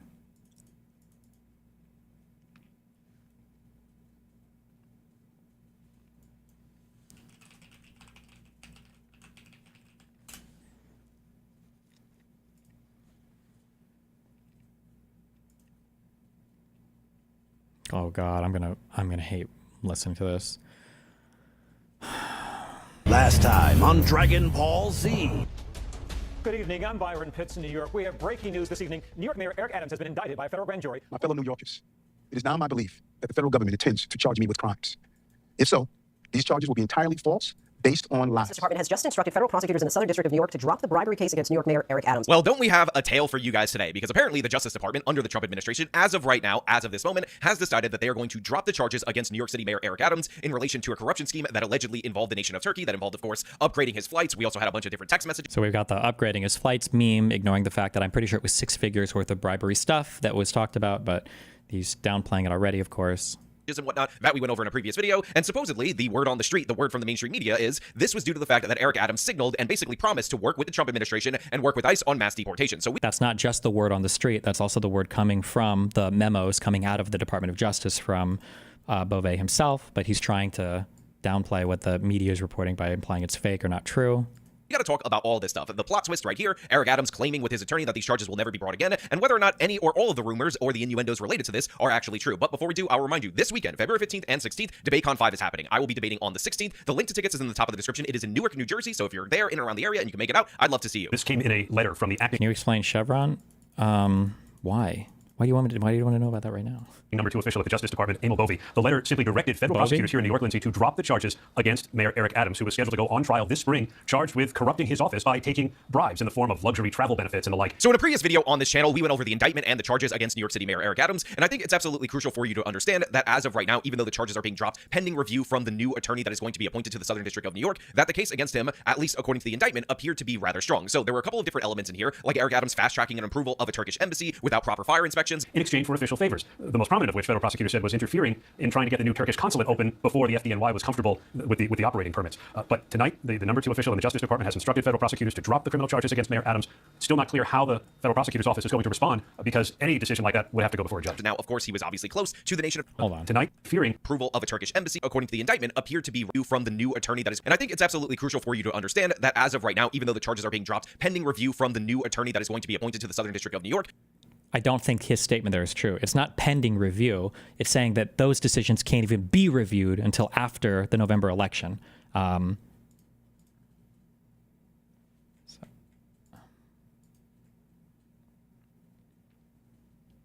think the matter shall be reviewed and the matter shall be reviewed by the confirmed U.S. Attorney in the Southern District of New York following the November 2025 mayoral election, based on consideration of all relevant factors. So there is no review of this decision until after the election. So he's incorrect there. that track interfering in trying to get the new Turkish consulate open before the FDNY was comfortable with the operating permits. But tonight, the number 2 official in the Justice Department has instructed federal prosecutors to drop the criminal charges against Mayor Adams. Still not clear how the federal prosecutor's office is going to respond, because any decision like that would have to go before a judge. Now, of course, he was obviously close to the nation of Turkey. He had been there more than a few times. He was receiving upgrades on flights and whatnot, according to the indictment. But the most crucial thing is that Eric Adams, allegedly, according to said indictment, was using illegal campaign contributions funneled through Turkish nationals to American citizens as essentially straw donors in order to get a match of funds from the New York taxpayer in order to run his particular campaign. So if you guys are unaware, in the city of New York, we have some public financing and whatnot. And essentially, if you get small dollar donations, because you're pursuing those small dollar donations, you can get a certain amount of those donations matched by the city. Good job. He read the indictment. At least that is true. And I think his campaign raised up to $10 million. Now, we don't know how many of these, I don't know if they alleged in the indictment how many are fraudulent, but that's public matching of funds of at least, I don't know if you'd say at least 5 million, 4 or 5 million, or a few million, but... Or by the state of New York in order to run your campaign. And allegedly, supposedly, this is a method to reduce corruption. Now, of course, this happens to be hilarious because apparently this was the exact mechanism that the Adams campaign ended up using in order to increase corruption. And to be clear, Eric Adams' campaign was not accused of taking a little bit of money, because essentially the way this program worked is that for every $1 that you received, you could get $8 of matching funds up to the amount of, again, $250. So obviously it became a little bit suspicious when all these different individual donors that had a connection to this Turkish corporation were donating $250 exactly in order to be able to get Eric Adams the matching funds, which again were 8 times that. That's the $2,000 number. And of course, this all added up to 10. See, this has got to be such a cognitive mindfuck for Sean, because when this guy was initially charged, I haven't looked at Sean's coverage of this, but I bet Sean was ecstatic because this is a Democrat and he probably fucking hated this guy. And the fact that he's using public funds as part of like a fraudulent scheme, this is just probably, I would imagine this was like fucking Christmas for him. But I would have to go back and look at his initial coverage. That'd be my guess, but... Are there tweets or anything when these indictments were when the indictment was first announced? $1 million in public financing that was funneled to Eric Adams' campaign in order to maximize his chances of winning. Now, we have been clear on this channel repeatedly that Eric Adams is a Brooklyn borough president, or that's what he was before he was the mayor. The borough presidents are a nebulous position, and those are absolutely rife with corruption. Anybody can see that, and I told you that way back when, during the campaign for mayor, when we were covering it on this channel. That being said, of course, according to the indictment, this corruption dates back in and around there, obviously. This was actually a topic during the mayoral debates that Andrew Yang brought up time and time again. But unfortunately, in that Democratic primary, even though Adams was a total goofball and he had all the stink of corruption allegations that long predated the Biden administration's DOJ indicting him, the fact of the matter is he was the best of the terrible candidates, because every other one of those candidates was either a super hardcore socialist or somebody who wanted to defund the police or abolish the police. Damn, I'm so curious how he's going to react to the, now Daddy Trump is getting rid of all the charges. How does this balance out in his mind? I'm so curious. Greetings. This was his first video about this. Eric Adams is going to jail. And salutations, loyal viewers of this channel. My name is Sean, and today we got to talk about the recent allegations against Mayor Eric Adams, because my mayor, the mayor of New York City, has recently become the first mayor in the history of the city of New York to be indicted on criminal charges while he's in office. This story is absolutely crazy. It involves foreign influence from the government of Turkey, illegal campaign contributions, wire fraud. It also involves some straight up bribery if the allegations are proven to be true. And on top of that, Mayor Eric Adams is throwing out anything and everything that he possibly can in order to defend himself, including accusing the Biden administration of being a bunch of evil white racists and the Justice Department, as well as saying that they're going after him because he's talking about the illegal migrants in a way that his own party doesn't like. It's madness. We're going to get into Oh shit. And that's exactly why they dismissed the case in the Trump department. They said, "Oh, it was just because he started attacking Biden's immigration policies. That's why they charged him." And that's what was called out here in Bovey's memo. It cannot be ignored that Mayor Adams criticized the prior administration's immigration policies before the charges were filed, and the former U.S. attorney's public actions created appearances of impropriety that implicate the concerns raised in the Attorney General's February 5th, 2025 memorandum. So this is literally something that that they cited as an excuse for why there was improper charging. So here, Sean is incredibly critical of Eric Adams throwing anything out here to say that these charges are improper. Well, let's see how he contends with this now. I'm so curious. Police or both. And unfortunately, Eric Adams was the best the Democrats could put forward. So I was happy, despite my corruption concerns, that he ended up winning their primary. Now, of course, if you win actual retarded cancerous bundle man AJs, well, he might actually have, maybe he'll have a principled position on this and he'll say Trump made a huge mistake dropping this. We'll find out. Eric Adams was the best the Democrats could put forward. So I was happy, despite my corruption concerns, that he ended up winning their primary. Now, of course, if you win the Democratic primary, your chances of winning the mayoral election are extraordinarily high, not as high as other cities like the city of Chicago or other solid blue cities, because again, New York City had 5 consecutive Republican mayors or 5 consecutive Republican mayor election wins. But yeah, it's obviously a disaster, and Eric Adams decided to defend himself in the worst way humanly possible, which was, of course, to line up as many black people as he could and accuse the Department of Justice of evil white racism. This is not a black thing. This is not a black thing. This is a you thing. This is a you thing, Eric Adams. This is a your policies are anti-black. You are disgrace to all black people in this city. The thing that you have done are unconscionable. You hurt our schools, our streets are dirty, our children are harassed by police. This is ridiculous. This is ridiculous. You can just be all you want. Press conference. People are with us. And this is not a black thing. This is a justice thing. Is there anything more New York than that mayoral press conference? You have the horns honking, traffic blazing, you have alarms going off, all the crazy background noise from the city of New York. And in addition to that, even though Eric Adams is lining himself up with all these different various black people, including the people dressed in the African garb, you have somebody shouting him down at saying that he's an embarrassment and all these other crazy things. So yeah, obviously Eric Adams was in a lot of trouble. And by the way, he's not the only one in his administration that was facing indictment. You also had the police commissioner and all these other different various appointees that were either involved in his scheme or different schemes, because this guy brought the corruption from the Brooklyn borough president to the mayor of New York City, and it's an absolute embarrassment. Now, with that being said, Eric Adams had maintained that he was being persecuted by the Biden administration for talking about the migrant issue. They know where I come from. I've been fighting injustice my entire life. That fight has continued as your mayor.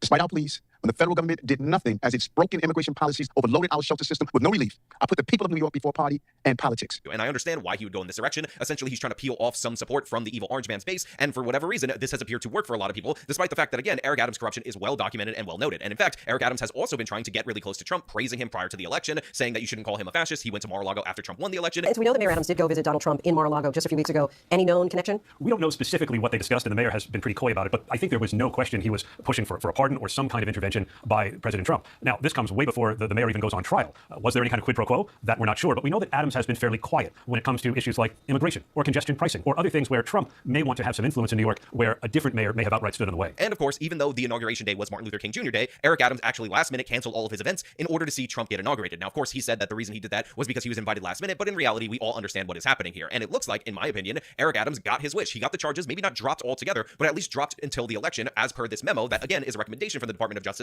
to suspend the case at least until after the election, when a new district attorney for the Southern District of New York can review it. Yeah, a lot going on, a lot of breaking news. It seems every day there, Antoine. Well, today, it is the top federal prosecutor here in Manhattan resigning today rather than obey the order from the U.S. Justice Department to drop corruption charges against Mayor Adams. Now, we were talking about Danielle Sassoon, a Republican, who was the interim U.S. attorney here in the Southern District of New York. Now, her abrupt resignation comes just days after the DOJ directed the office to drop the case against Adams, in which he is accused of accepting illegal campaign contributions and bribes of free or discounted travel from Turkish nationals who wanted to buy his influence. President Trump's Justice Department wanted the case dropped, saying the mayor needed to help carry out the president's immigration policies, and that the case was politically motivated to hurt the mayor's chances chances of winning re-election in November. Now, obviously, the local news here in the city of New York is very skeptical of the sudden dropping of charges against Mayor Eric Adams because the previous indictment made it seem like they had him dead to rights. Again, they had text messages, all these different other various things. Eric Adams actually ended up getting stopped in his limo in order for the police to seize his phone, the FBI. And one of the funniest things about this is that Eric Adams said that he actually changed his PIN code from a 4-digit PIN code to a 6-digit PIN code in order to make sure none of the staffers would delete information or evidence off the phone because he was trying to be so secure and so transparent with the FBI. And then they asked him what the 6-digit PIN code was, and Eric Adams said he didn't remember it. So this guy was acting guilty, and the media very much took note of it. So obviously there's some skepticism on the charges suddenly being dropped, and people seem to have the perception that Eric Adams did cut a deal around the migrant issue, and that's why he is currently dealing with the charges being dropped as of right now. And the reason why I keep saying as of right now is because you actually have the attorney for Eric Adams making the claim that the charges are dropped completely, they'll never come back again, and you can hear that right here. But it's another issue, immigration, that the mayor's attorney acknowledged today was of high interest to the Justice Department. That's not what the attorney said,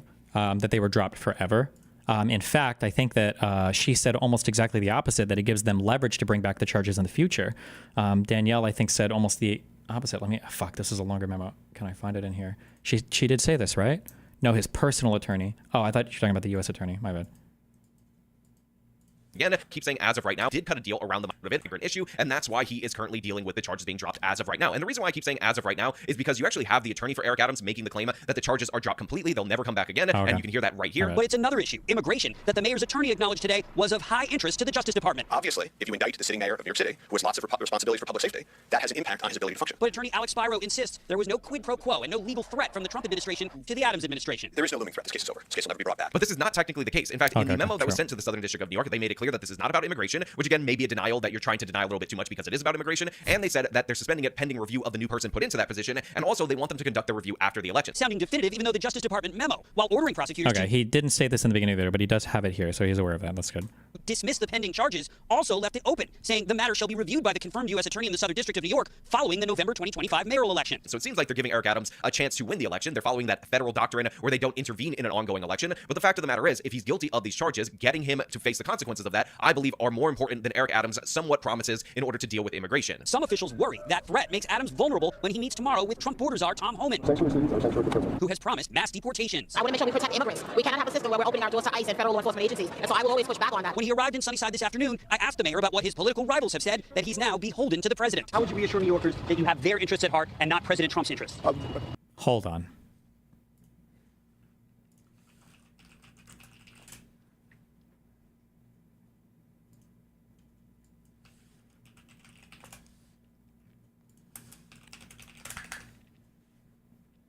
You got to give me this one.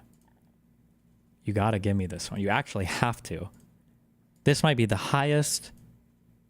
This might be the best match I've ever given on stream before, okay?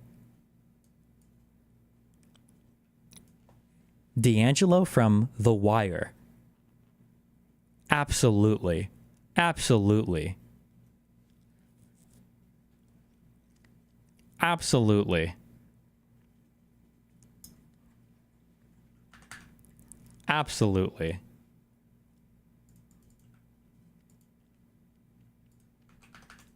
Look at the record. Look at what I have done, how I have recovered the city. Now, look, I know some people out there in my audience are going to be super pro-Trump no matter what, so even if he did do a quid pro quo with Mayor Eric Adams in order to get the illegal immigrants out, people are going to pretend that this is some kind of five-dimensional chess, but I will point out a couple of things about that particular argument. First and foremost, Governor Kathy Hochul, the Democratic governor of New York, has actually been pretty supportive of Mayor Eric Adams and the New York City governing structure, even though a bunch of different indictments and resignations have gone down. So the idea that it's just the Trump administration that is backing him is just not the case. Hochul is backing him. She's been backing him for a very long time. It has not called for him to resign, and that has allowed him to maintain some level of legitimacy while in government, and he might owe favors to her as well if you're counting this as a favor from the Trump administration. And secondly, you got to think about who you're getting in bed with. You got to think about who you're partnering with, because Mayor Eric Adams may be the least bad person that was running in the 2021 Democratic primaries against all these other socialist and defund the police types, people running to the left of Bill de Blasio, but the man is an idiot through and through, and that is exemplified by the types of videos that he put out when he was a state senator. And if you know, you know, and if you don't know, then guess what? I'm gonna play a little bit of that for you. What I'd like to show here is to empower parents on how to Okay, he doesn't look at all like a room inside their home. It's imperative that you should know what's inside your household, and no one can state that you can't search a room in your own home. You write the Constitution. There are no First Amendment rights inside your household. So in this particular video right here, Eric Adams is trying to teach parents how to search their home in order to find illegal guns and prevent gun violence from being carried out in the street. And I will remind you that Mayor Eric Adams is a state senator that swears an oath to the Constitution. He was also an NYPD officer. He would eventually go on to become the mayor of New York, and he's saying nobody could say that you can't search your own home